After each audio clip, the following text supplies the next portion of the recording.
네, 안녕하세요. 여러분. 오늘은 경제 본 수업 들어가는 날입니다. 지난 시간까지 해서 경제 예비 수업 영상을 보셨을 텐데요.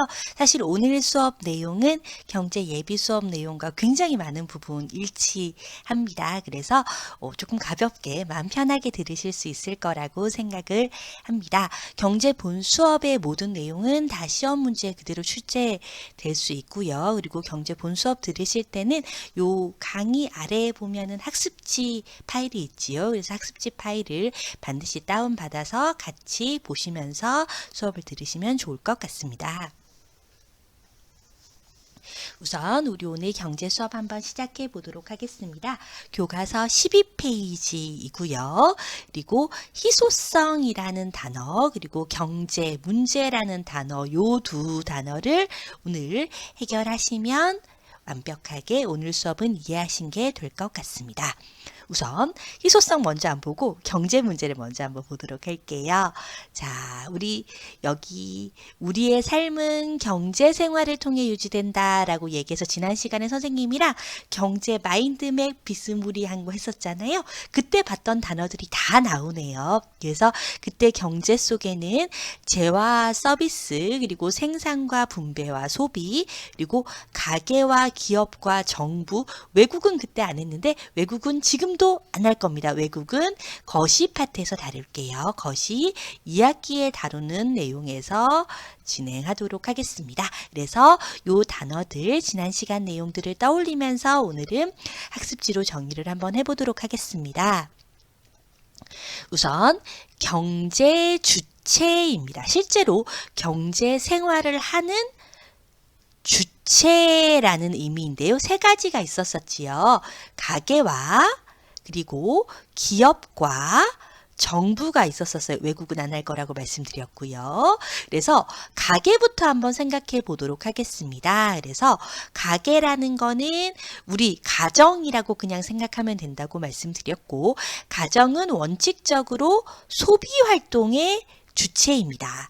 그리고 기업의 생산 요소를 제공하고 얻은 소득이라고 얘기를 했는데, 지난 시간에 생산의 3요소 토지와 그리고 노동과 자본이 있었고요. 그래서 이 중에서 대표적으로 가계는 노동이라는 생산 요소를 기업에 제공하고 여기에 대한 대가로 임금 을 받겠지요. 그치요? 그리고 우리가 은행에 저금한 돈이 기업에게 들어가게 되고, 그럼 그 기업이 그 돈을 빌려서 쓰고, 그 기업이 쓴 돈에 대해서 이자를 은행에 지불하면 은행이 일부 가지고 우리에게 다시 또 이자를 주겠지요. 그리고 집이 정말 부자면 어떤 가게나 어떤 이제 소위 상점과 기업에게 토지를 빌려주고 이거에 대한 대가로 토지에 대한 대가를 지불받기도 하겠다. 그쵸? 그래서 어쨌든 가계라는 것은 소비 활동의 주체인 게 가장 핵심 포인트입니다. 요거 기억하시면 되고요. 그래서 내가 소비를 할 때 제일 중요한 건 뭐냐면 이거랑 이거 중에서 나에게 더 큰 만족을 주는 게 뭘까? 그래서 우리가 만족이라는 다른 표현으로 효용이라는 걸 사용할 겁니다. 경제학에서는. 그래서 효용을 가장 크게 할 수 있는 것들을 골라서 우리가 소비하는 것을 합리적인 소비라고 하겠죠. 기업은 생산을 주로 합니다. 그래서 아까 받았던 것처럼 가계로부터 토지와 노동과 자본을 제공받아 지대와 임금과 이자를 자기가 지불해 가면서 재화 서비스를 생산하게 되고요. 그러면 가계는 내가 이거를 상품을 쓰는 거니까 과자가 어떤 과자가 더 나에게 맛있는 걸 줄까 이런 걸 고민하니까 효용을 극대화하는 게 맞는데, 기업은 내가 이거를 어떻게 파는 것이 나한테 돈을 더 많이 벌 수 있게 해줄까를 고민을 하게 될 거잖아요. 그래서 그걸 우리가 다른 말로 이윤, 내가 판매를 해서 얻을 수 있는 이익을 극대화하는 것을 추구한다라고 표현을 합니다. 기업은 이윤의 극대화고요. 그리고 우리가 이러한 가계와 기업을 통틀어 민간 부문이라는 표현을 씁니다. 민간단체. 그럼 민간의 반대말은 공공단체. 공공이 되겠죠. 공공. 그래서 가게나 기업이 일반적으로 시장에서 활동하는 두 주체라면 정부는 이 가게와 기업과 속에서 서로 뭐 가게나 기업에게 세금을 받기도 하고 그리고 이거에 대해서 뭔가를 이제 혜택을 제공해 주기도 하겠지요. 그래서 우리가 정부가 하는 모든 활동을 재정활동이라고 얘기를 하는데요.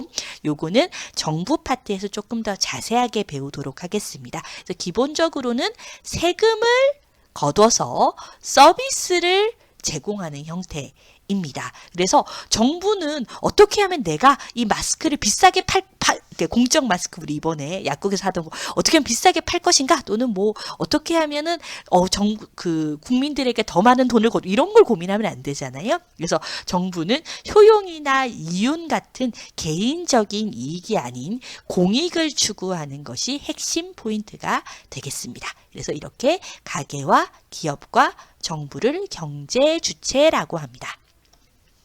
그리고 이러한 경제 주체는 경제 생활 속에서 대상을 소비를 하는데요. 우리가 지난 시간에 사과 그렸었고요. 사과는 만질 수 있는 물질이다. 그래서 이렇게 만질 수 있는 물질을 뭐라고 했더라? 맞습니다. 재화라고 하고요. 그리고 만질 수 없지만 하지만 여전히 사람들의 욕구를 충족시켜주는 수많은 인간의 활동들. 그래서 의사들이 이렇게 진료해주는 활동, 가수들이 공연해주는 활동, 그리고 여러분이 뭐 EBS에서 보시는 인강들 이 모든 것들은 다 서비스에 해당한다고 합니다. 그래서 이렇게 재화와 서비스를 경제 생활의 대상이라고 하겠네요.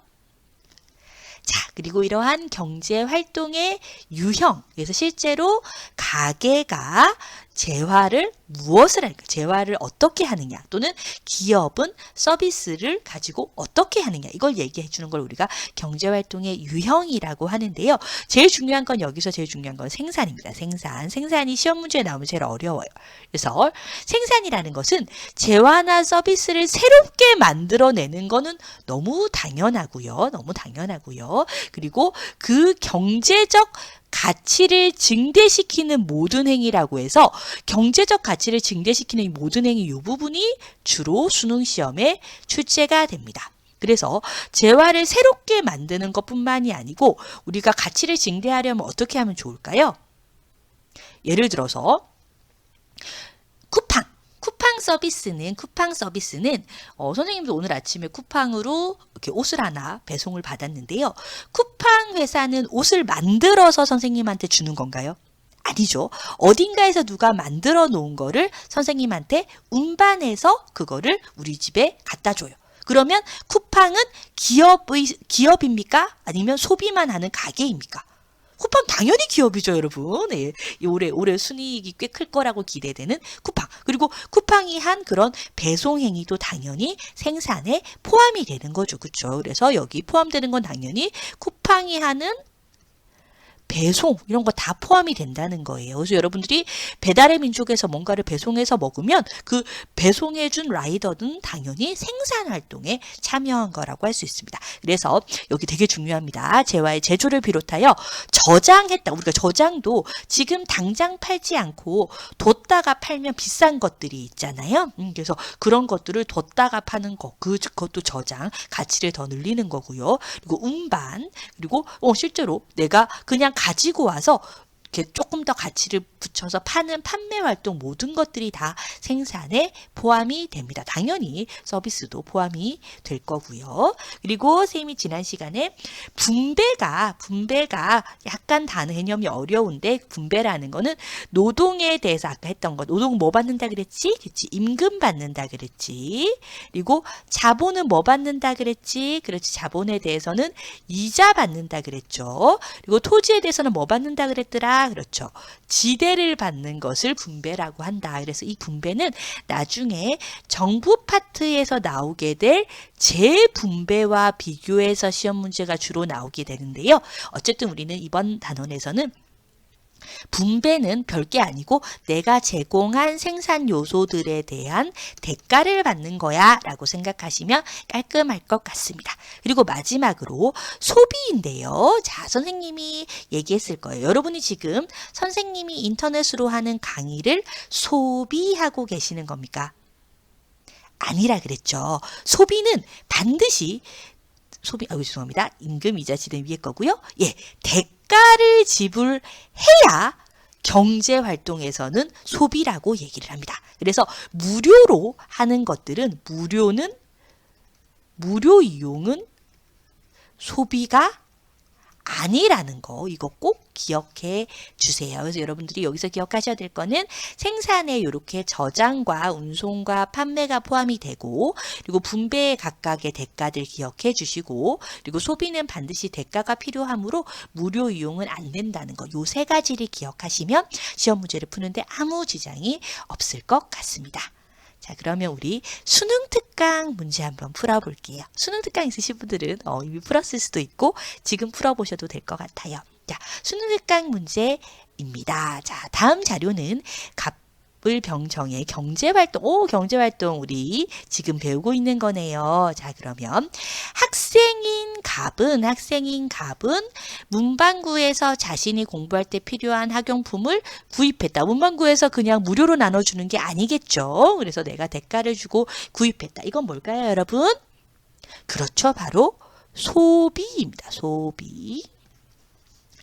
자, 운송업체를 운영하는 운송업체죠. 운송이라는 단어에서 뭐가 떠올라야 되냐? 아, 이것도 생산이야. 그쵸? 그래서 농촌에서 생산한 배추를 도시의 시장으로 운송하면 이것 역시 생산에 포함이 되는 거야. 라고 기억하시면 되고요. 그리고 병은 무역회사의 영업부에서 근무하여 월급과 여러분 상여금이라는 단어는 잘 모르실 거고, 어쨌든 내가 근무를 한 다음에 월급을 받았네? 그러면 병은 무역회사에 노동을 제공하고 노동에 대한 재가로 임금을 받은 거잖아요. 그쵸? 그러면 이건 우리가 뭐라고 부른다고 했지요? 그렇죠. 이거는 분배라고 부른다고 했지요. 잘하셨습니다. 다음에 이게 제일 어렵습니다, 여러분. 선생님 그냥 읽어만 드릴게요. 생각 먼저 한번 해보세요. 분식점 주인인 정은 김밥을 만들기 위해서 김밥 재료를 구입했다. 선생님 구입이에요. 구입이면 뭘까요? 여러분, 구입은 무조건 소비였나요? 아닙니다. 그치요? 이분은 김밥을 만들기 위해서 김밥 재료를 구입한 거고, 이건 결국은 생산의 한 과정이죠. 그쵸? 그래서 김밥 재료를 구입한 것도 우리는 생산의 한 과정으로 봅니다. 엄청 헷갈리시죠? 여러분, 요거 꼭 기억해 두세요. 그래서 분식점 주인인 정이 김밥을 만들기 위해서 김밥 재료를 구입하였다면 이것은 소비가 아니고 생산이라는 것입니다. 됐지요? 자, 그러면 보기 한번 지어보도록 하겠습니다. 갑은 소비였고 소비는 효용을 추구하는 활동이 맞지요? 예, 맞습니다. 그리고 을은 상품 생산에 기여한 대가를 받는 활동을 하였다라고 얘기를 했는데, 여러분, 상품 생산에 기여한 대가, 생산의 요소를 제공한 대가를 받는 활동은 분배였잖아요. 그렇죠? 그래서 이 대가를 받는 활동은 분배인데 을은 분배가 아니고 생산을 했으니 이것은 틀린 보기가 되겠습니다. 그 다음에 병의 경제활동은 분배가 아닌 생산이 아니고 생산이 아닌 분배겠지요. 그치요? 그 다음에 정은 을과 달리 이윤 극대화를 추구한다라고 했는데, 여러분 아까 이윤 극대화를 추구하는 경제 주체는 누구였나요? 기업이었지요. 그리고 기업은 주로 생산을 담당한다고 했습니다. 그러면 병은 당연히 죄송합니다. 분식집 주인인 정은 당연히 생산이니까 이윤 극대화 추구가 맞아요. 그런데 택배업체, 운송업체, 을도 당연히 생산이니까 이윤을 추구하는 게 맞겠지요. 그치요? 그래서 달리가 틀렸겠네요, 여러분. 그래서 달리가 틀렸기 때문에 이 보기도 틀린 보기가 되겠습니다. 그리고 마지막으로 갑병의 경제활동과 달리 을정의 경제활동은 생산 요소 시장에서 이루어진다라는 표현이 나오는데요. 생산 요소 시장 그리고 생산물 시장은 우리가 다음 단원에서 배우도록 하겠습니다. 따라서 요거는 해당 사항이 없고요. 요 5번은 우리가 아직 배우지 않은 거니까 정답은 1번이 되겠네요. 그렇죠, 여러분? 네. 자, 그다음에 그래서 이제 이 내용을 쉽게 정리를 하면 교과서에서 경제생활이란 누가 무엇을 어떻게 하였냐. 그래서 누가라는 것은 경제주체, 무엇을은 죄송합니다. 경제주체에 해당되는 건 가계와 기업과 정부가 있고요. 무엇을은 경제 대상이고 여기에 해당하는 것은 재화와 서비스 그리고 어떻게 하였는 경제생활의 유형이고 그리고 이것에 해당하는 것은 생산과 분배와 소비가 있었습니다. 교과서에도 나와 있는 문제인데요. 나상수 씨, 자 취업준비생 나상수 씨. 나상수 씨는 경제주체 중에 나상수 씨는 누구입니까? 나상수는 가계입니까? 기업입니까? 정부입니까? 그렇죠, 여러분. 가계입니다. 그리고 얘는 최근 입사시험에 낙방한 후 스트레스, 의도가 뭔지는 하나도 중요하지 않아요. 영화를 유료로 내려받아 보면서, 자, 여러분 영화를 만질 수 있습니까? 없습니까? 영화는 만질 수가 없지요. 그럼 영화는 무엇이다? 서비스이다. 그렇죠? 그리고 여기 핵심이 있네.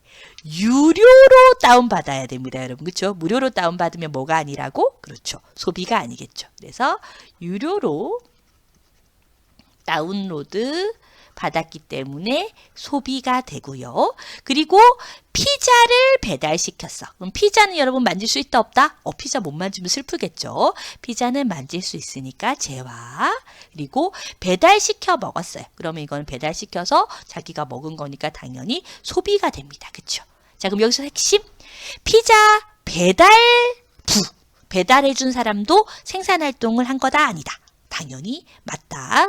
배달 행동도 우리가 생산에 포함이 된다라고 얘기를 했습니다. 그래서 이런 식으로 일단원의 첫 번째 파트는 구성이 끝났습니다. 자, 이제 일단은 두 번째 파트 희소성 들어가도록 하겠습니다. 우선 앞에 파트에서는 다 지난 시간에 배웠었던 개념인데 이번에는 조금 어려운 개념이 먼저 등장해서 이 개념 먼저 설명하도록 할게요. 자원의 희소성, 희박하다라는 뜻이고요. 소는 작다라는 뜻입니다. 그치요? 그래서 희소성은 작다라고 얘기하는 거예요. 여러분들이 자원의 희소성이라는 것은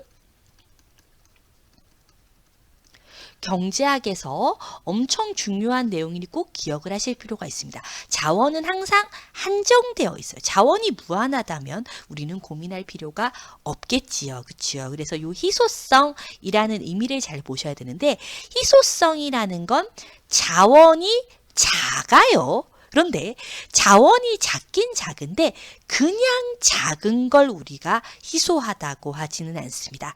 희소성이라는 것은 인간의 욕구에 비해서 자원이 작을 때 이것을 희소하다라고 얘기를 해요. 자, 그래서 여러분 여기 되게 중요한 포인트가 있는데요.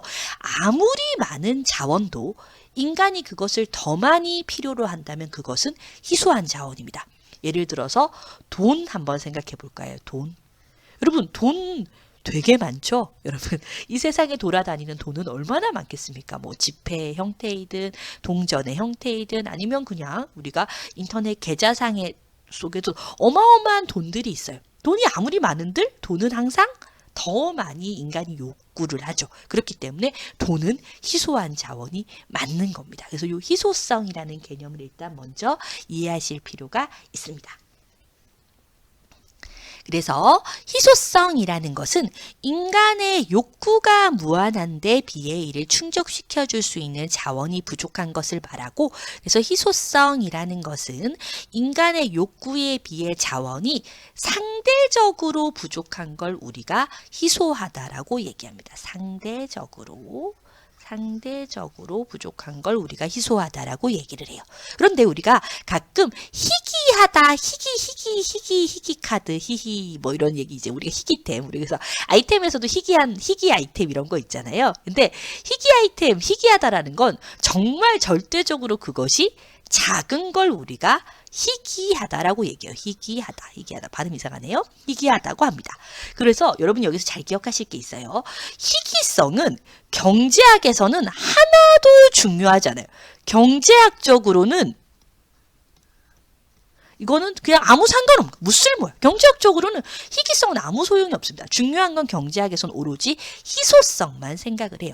그래서 실제로 엄청 드물어. 이 세상에 되게 드문 무슨 광석 같은 게 있다고 생각해봐. 그런데 아무도 그걸 원하지 않으면 그거는 경제학적으로 아무 상관이 없는 거죠. 그렇죠? 그래서 희귀성과 희소성은 아무 상관이 없다라고 생각을 하시면 됩니다. 물론 다이아몬드처럼 상대적으로 희귀하다 보니까 또 욕구하는 사람들에 비해서 부족해서 희소할 수도 있긴 있겠지만 경제학에서 중요한 건 오로지 희소성이다라고 기억하시면 될 것 같습니다. 근데 이 희소성이라는 것은 항상 어떤 자원이 희소하다면 그거는 평생 희소한 건 아닌 것 같아요. 예를 들어서 석유 같은 경우에 우리가 지금은 석유가 없으면 절대 안 되죠, 여러분. 그래서 석유가 정말 이 지금 인간의 현대 문명을 유지하는데 엄청 중요한 자원인데 실제로 이 석유가 옛날 한 2000년 뭐 이럴 정도에는 되게 막 찐득찐득한 까만색 물이고 저게 있어가지고 별로 도움이 안 될 뭐에 어디 쓰는지 몰랐을 거 아니에요. 그래서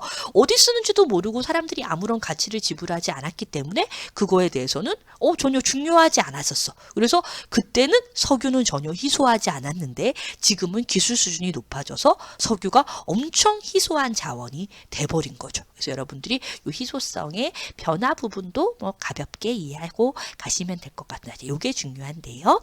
시험에는 요게 나옵니다. 자, 희소성이 있고 없고에 따른 재화의 구분을 한번 해보겠는데요. 우선 이제 무상재 또는 자유재 그리고 경제재로 나뉘는데 여러분 여기서 자유재는 일단 지울게요. 이게 다른 책들 또는 문제집들 중에서는 무상재와 자유재를 이제 같은 말이라고 얘기합니다. 사실 같은 말이에요, 여러분. 근데 이 자유가 영어로 free잖아요. free. 그래서 free의 뜻에 원래는 공짜인이라는 의미가 있는데 이 프리를 처음에 번역하신 분이 그냥 공짜 재화라고 안 하고 자유재라고 번역을 해버리시는 바람에 지금은 이게 이제 자유재라는 표현이랑 무상재라는 표현이 같이 쓰이고 있는데요. 교육과정상 무상재로 쓰는 게 더 편할 것 같긴 해요. 근데 여러분이 다른 기출문제집 풀 때 필요할까 봐 선생님이 자유재라는 개념도 같이 적어뒀습니다. 그래서 희소성이 있고 없고에 따라서는 무상재와 경제재로 나뉘는데요. 여러분 딱 생각해 보세요. 어떤 게 희소성이 있는 재화인가요? 당연히 우리 경제에서 중요한 게 희소성이라 그랬으니까. 그래서 희소성이 경제적 가치가 없는 걸 우리가 무상재라고 하고 있는 걸 경제재라고 합니다. 그래서 무상재는 인간의 욕구보다 훨씬 많이 존재하기 때문에 그냥 마구마구 내가 무상으로 소비할 수 있는 재화를 무상재라고 해요. 그래서 이제 공기는 슬슬 무상재가 아닌 것 같긴 하지만 그래서 햇빛 같은 거 내가 사람들이 원하는 것보다 훨씬 더 많이 존재하니까 우리가 햇빛을 돈 내고 사용하지는 않잖아요. 그런데 생수는 옛날에 물은 분명히 무상재였던 것 같은데 요즘은 깨끗한 물 자체는 대가를 지불해야 소비할 수가 있으니 이것은 경제재가 됩니다. 산소도 마찬가지죠. 아까 공기는 무상재일 수 있지만 환자용 산소통은 돈을 주고 지불해야 하니 이것은 경제재에 해당될 겁니다. 그래프를 선생님이 한번 그려보도록 할게요. 여러분 우리 지난 시간에 수요 공급 곡선 그래프 그렸지요. 이게 이제 계속 습관처럼 계속 그릴 거예요. 자, Y축에 뭐 있더라? 맞아. Y축에는 가격을 그릴 거야. 그리고 X축에 뭐 있더라? X축에는 수량을 쓸 거예요. 나중에 선생님이 이거 안 쓰더라도 이해해 주세요. 자, 그러면 우선 우리가 지난 시간에 수요 곡선과 공급 곡선을 배웠는데요. 수요 곡선은 가격이 높으면 사람들이 안 사려고 하고 가격이 낮아야 많이 사려고 하니 그래서 가격이 높을 때는 수량이 작고 그리고 가격이 낮아지면 많아지는 하향하는 형태로 수요 곡선은 그릴 수가 있을 겁니다. 여러분 수요는 영어로 demand라고 하지요. 그래서 선생님이 앞으로 수요 곡선 대신에 그냥 D 이렇게 쓸 수도 있어요. 뭐 안 귀찮으면 계속 쓸게요. 수요 곡선이라고. 그 다음에 생산 곡선은 가격이 낮을 때는 많이 안 팔고 싶다가 가격이 올라가면 많이 팔고 싶어 하니까 우리가 이것을 우상향하는 곡선이라고 얘기를 했습니다. 근데 우린 지금 그래프로 무상재를 알아볼 거라 그랬어요. 그렇죠? 그래서 사람들이 원하는 거, 수요보다 훨씬 더 마구마구 많이 공급이 되면 그 재화는 희소할까요? 희소하지 않을까요? 당연히 희소하지 않겠죠. 그래서 무상재의 그래프는 수요 곡선보다 공급 곡선이 더 오른쪽에 있습니다. 공급 곡선. 공급 곡선은 영어로 supply라고 하고요. 예. 스타크래프트 하시는 분들은 서플라이 디포 생각하시면 될 것 같아요. 그래서 S라고 씁니다. 그래서 무상재를 나타내는 그래프는 보시면 수요보다 공급이 훨씬 많기 때문에 그러니까 굳이 공급 돈 주고 살 필요가 없는 거예요. 수요가 훨씬 작은 거야. 이렇게 얘기를 합니다. 그래서 이거는 사람들의 수요보다 공급이 훨씬 많은 상태. 그래서 사람의 수요를 모두 만족시킬 정도로 충분히 존재하는 재화인 햇빛이나 물 같은 것들이 여기에 해당하겠네요. 그런데 우리가 조금 깊이 공부를 하다 보면은 무상재를 표현하기 위한 또 다른 방법이 있습니다. 자, Y축의 가격이고요. X축의 수량이 있는데 아까는 선생님이 수요 곡선을 이렇게 그렸잖아요. 근데 어쨌든 무상재는 뭐보다 뭐가 많기만 하면 된다고? 그쵸? 수요보다 공급이 많기만 하면 되는 거예요. 그쵸? 그래서 실제로 우리가 수요 곡선 어쨌든 우하향하게 그림되니까 이게 수요야. 이게 수요. 이게 수요야. 그리고 이게 공급이야. 공급이야. 그러면 이 수요 곡선은 어떤 걸 의미하냐면 최소한 내가 가격이 이 정도는 돼야 내가 살 의향이 있어. 그치? 가격이 100원은 돼야 최소한 사겠어. 물론 가격이 10원이면 더 많이 사겠지만 100원은 돼야 나는 살 수 있어 라고 생각하는 수요 곡선인 거죠. 그런데 이 재화에 대해서 아니야. 나는 최소한 300원 이상은 돼야 팔겠어. 라고 하면 이 재화는 시장에서 거래가 이루어질 수가 없는 상태의 재화가 됩니다. 그래서 이거는 약간 무상재의 의미랑은 미묘하게 다를 수 있지만 하지만 이것 역시 시장에서 거래가 이루어지지 않아서 경제적으로는 의미가 없는 재화라는 의미에서 무상재에 포함이 될 수도 있습니다. 그래서 요거는 선생님 좀 쓸게요. 공급자의 희망 최저 가격보다 수요자는 많아야 100원을 원하는 거죠. 수요자의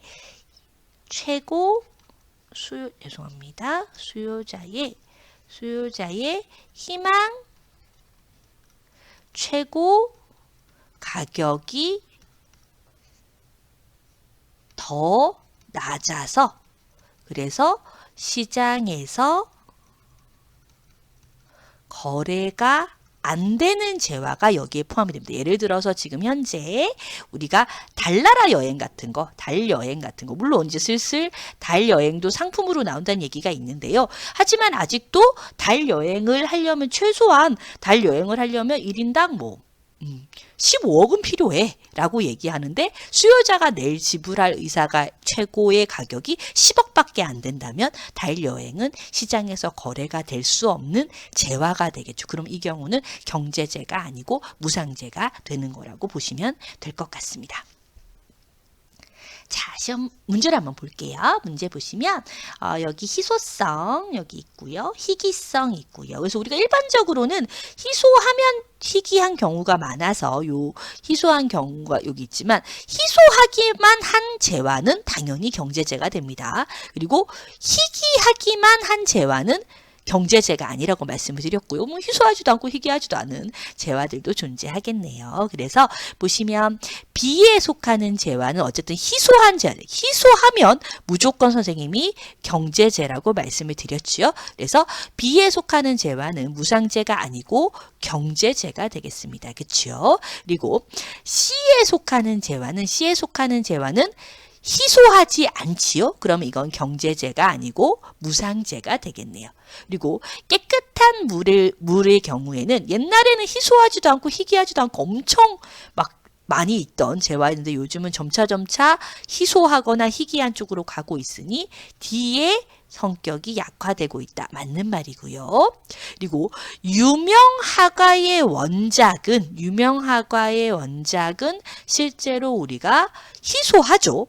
그리고 희귀하죠. 하나밖에 없을 테니까. 그래서 유명화가의 작품 같은 경우는 사려는 사람보다 당연히 그 작품은 작을 테니까 가격이 형성되면서 동시에 희귀합니다. 그래서 이거는 B에 속할 텐데, 근데 대량 유통되는 복제품 같은 경우, 여러분 유명화가의 작품도 복제품도 어쨌든 거래가 되니까 사람들이 복제를 하는 걸 거잖아요. 그럼 이거는 돈을 주고 사람들이 어쨌든 뭐 우리가 집에 이렇게 고흐의 해바라기 같은 걸 사진을 하나 사서 걸어 놓는다고 하면 어쨌든 돈을 주고 사는 거니까 희소한 건 맞고요. 하지만 희귀하진 않겠죠. 그래서 이것은 A에 속한다. 맞는 얘기입니다. 정답은 5번이 되겠네요. 됐나요? 네. 자, 그래서 우리가 희소성 문제에 대해서는 이제 교과서에서는 우리가 자원을 그냥 내가 생산하고 싶은 걸 아무거나 다 지으면 아무 상관이 없어요. 여러분 혹시 그 전략 시뮬레이션 게임 뭐 이렇게 스타크래프트류를 해보시면 아시겠지만 그냥 무한한 자원이 되게 무한한 경우 있잖아요.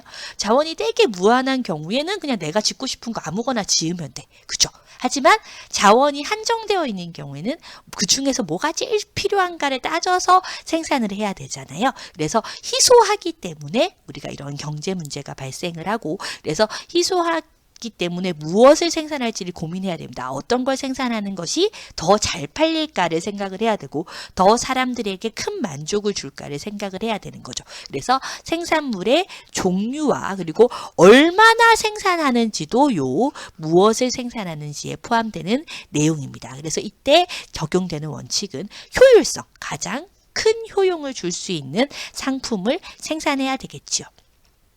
그 다음에 어떻게 생산할 것인가도 당연히 우리가 효율성의 원칙을 따르게 되고요. 요거는 생산 방법입니다. 그래서 예를 들어서 기계를 이용하는 게 좋을까 아니면 사람을 몇 명 써서 수공업으로 하는 게 더 좋을 것인가 이런 것들을 고민하는 것을 우리가 어떻게 생산할 것인가의 문제라고 얘기하고요. 마지막으로 누구를 위해 생산할 것인가는 사실 우리가 생산물을 만든 다음에 이 생산물을 누구에게 줄 것인가에 대한 문제인데요. 여기에서는 효율성만 생각을 한다면 그러면 돈 많이 줄 사람들을 위해서만 생산을 해야 되겠죠. 근데 그럴 수는 없으니 형평성도 같이 생각을 해주시면 좋을 것 같습니다. 그래서 요 세 가지 문제를 이제 우리가 희소성 때문에 발생하는 경제 문제라고 얘기하는데요. 이것도 시험 문제로 한번 보도록 할게요. 수능 특강 문제입니다. 한번 보시면 문제 좀 길어요. 자, 다음은 갑이 기본적인 경제 문제를 해결하는 상황입니다. 갑의 선택과 같은 사례로 가장 적절한 것은 무엇인가요? 라고 시험 문제가 나왔습니다. 분식점 사장인데요. 혼자서 여러 상품을 만들기는 어려우니까 메뉴를 줄여야겠어. 그래서 지난 1년 동안 매출을 딱 봤더니 여러분 한번 생각해 봐봐. 여러분이 갑이야. 분식점 사장이야. 그러면 뭘 팔아야 하니? 여러분이 카레 이거 안 팔리잖아. 카레 이런 거 빨리 메뉴에서 삭제해야 돼요. 백종원 아저씨 이런 카레 빨리 삭제해야 돼요. 이런 거는 빨리 메뉴를, 왜 우리가 백종원의 골목식당 보면은 메뉴가 너무 많으면 오히려 효율이 떨어지니까 메뉴를 줄이라고 얘기하시잖아요. 그러니까 카레 라이스 줄여. 함박스테이크 줄여, 스파게티 줄여. 그래서 잘하는 돈가스, 치즈가스, 치킨가스만 만들어야겠어 라고 결정하는 겁니다. 됐나요? 자, 여러분 이거 좀 전 했던 것 중에서 무엇을 어떻게 누구를 위해 이 세 가지 중에서 뭐에 해당하는 것 같나요? 메뉴를 결정하는 거잖아요. 그럼 메뉴를 이니까 그렇죠. 이것은 무엇을에 해당하는 겁니다. 무엇을 맞나요? 내가 이걸 만들어서 뭐 누구한테 팔아야겠다 이런 거 아니잖아요. 그렇죠? 그럼 그거는 누구를 위해일 거고 그리고 내가 이거를 만들 때 뭐 기계로 찍어내야겠다 이런 거 아니니까 이거는 무엇을에 해당하는 내용입니다. 자, 그럼 여기 한번 볼게요. 땡땡전자는 인건비 상승으로 자동화 기계를 도입해서 아까 얘기했던 거잖아요. 사람을 써서 하지 않고 기계를 가지고 해야겠다. 그럼 이거는 생산 방법과 관련된 거니까 어떻게가 될 겁니다. 그리고 땡땡 농장은 시장에 팔 소를 선생님 가두리가 뭔지 잘 모르면 대충 가둬서 기르는 거겠죠? 가둬서 기르는 방식에서 방목 풀어놓고 기르는 방식으로 사육한다. 소를 생산하는 것에는 전혀 변화가 없는데 소를 생산하는 방식에만 차이가 있는 거니까 이것 역시 어떻게에 아이고 꺼져버렸네요. 여러분 죄송해요. 자, 어떻게에 해당하는 겁니다. 그리고 땡땡 식당은 직원이 주문을 받던 방식을 자동 주문, 요즘 되게 키오스크 많이 하죠. 그럼 이것도 역시나 직원을 쓸 거냐, 기계를 쓸 거냐, 어떻게 해당하는 거겠다. 그쵸?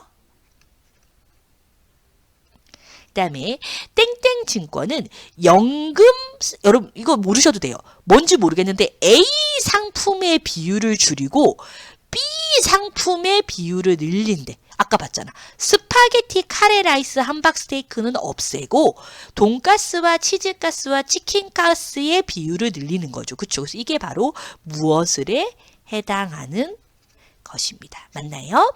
마지막으로 땡땡은행은 영업 실적이 개선되어 성과급을 월급의 200%로 상향 조정하기로 했다. 그러면 이제 실제로 요거 같은 경우는 내가 이거를 누구에게 분배해 줄 거냐에 대한 부분이니까 누구를 위해에 해당하는 내용이겠다. 그쵸? 그래서 정답은 4번이 될 것 같습니다. 그래서 이렇게 시험 문제로 만들어진다는 걸 확인해 봤고요.